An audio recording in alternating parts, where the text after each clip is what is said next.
La peinture d'Isabelle Viennois raconte la solitude, à mon avis, la distance entre le monde. J'arrive pas forcément à entrer dans le monde, je suis un peu spectateur. Et, et puis le désir d'aller voir plus loin, de partir, d'explorer d'autres espaces, disons, que le monde que je côtoie tous les jours, qui ne me plaît pas forcément. Et donc là, c'est peut-être 4 étapes de la vie. Un espèce de théâtre personnel fermé. Mais il y a une ouverture, c'est-à-dire qu'on peut s'échapper. On peut sortir de ce théâtre quotidien et aller vers un peu un inconnu. Un inconnu, est-ce qu'il sera mieux, est-ce qu'il sera moins bien? On ne sait pas. Pour l'instant, l'espace là est bloqué. Et je pense que je vais ouvrir cet espace-là dans une autre œuvre pour dire que du théâtre, on passe peut-être au cinéma, je ne sais pas, en kino, panorama. Donc là, ce sont quatre personnages. Alors je sais pas ce qu'ils représentent, qui sont en contemplation, peut-être en confrontation aussi, les uns avec les autres. Mais ils sont solitaires, ils sont chacun seul, voilà. Et il y a une espèce d'ambiance, oui, de solitude, encore une fois. J'aime pas vraiment le bleu, j'en ai fait beaucoup, et je trouve ça facile, décoratif, froid quelquefois. J'aime la couleur bleue en soi, hein, je suis toujours habillé en bleu, j'ai souvent du bleu, mais ça devient très vite creux, le bleu, ça devient très vite mort, à mon sens. Par contre, ou bien alors il faut le faire presque en camailleux, ce qui est le cas pour cette toile-là. Et puis elle exprime, le bleu ça exprime un peu justement l'espace aussi, le lointain, le désir d'échapper. Bon. Mais malgré tout, les ciels sont bleus, les nuages sont gris, et bon, sortir du... J'aurais pu le faire en rouge, hein, il aurait été aussi bien. Et là, je me suis dit que j'allais me lancer dans ce bleu pour voir où est-ce que je pouvais aller. Il paraît qu'il est pas trop mal. Bon, je sais pas.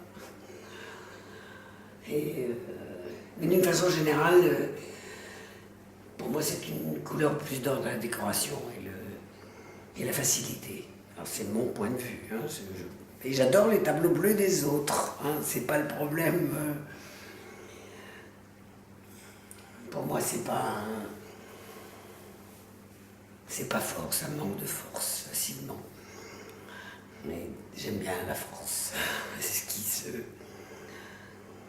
le contraste. Et c'est difficile d'avoir des contrastes avec les bleus. D'avoir des volumes, je ne sais pas pourquoi en fait. Mais je vais peut-être y revenir.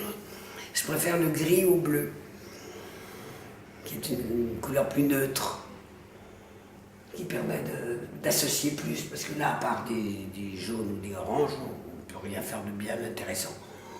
Donc, c'est le rêve d'un oiseau. Frédéric l'a baptisé comme ça. Le rêve d'un oiseau, c'est un pingouin pour moi. Un pingouin sur une banquise imaginaire. Et j'avais aimé la rencontre de ces deux formes. Après, c'est venu petit à petit, j'ai remis mes nuages et il m'amuse. Voilà. Il a un petit côté un peu ridicule, comme ça, un peu. Mais un peu poétique aussi, un peu rêveur, un peu. Se demandant où il va ou d'où il vient, peut-être, je ne sais pas.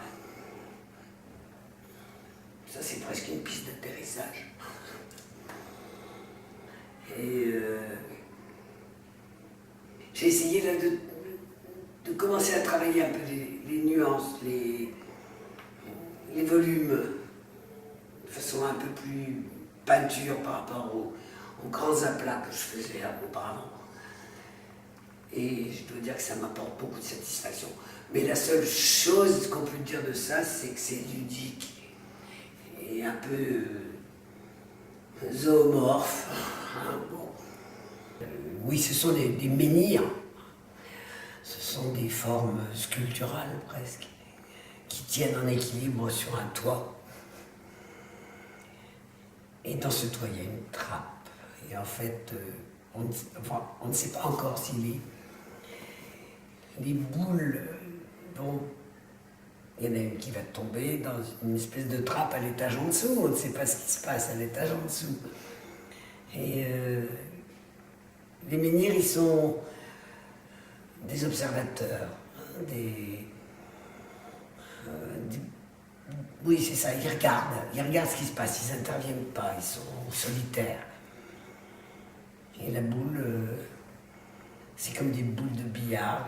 Est-ce qu'elles vont rentrer ou sauter, ou est-ce qu'elles sont trop grosses par rapport à l'espace qu'on lui laisse, on ne saura pas.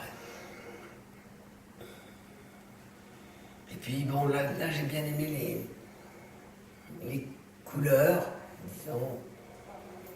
Ça m'a fait plaisir de faire ces verts et ces bruns.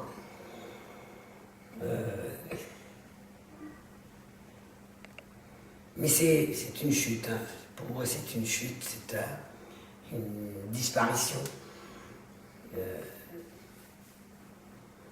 Et surtout presque l'absence d'intervention de spectateurs. Ils regardent la scène, mais ils n'interviendront certainement pas.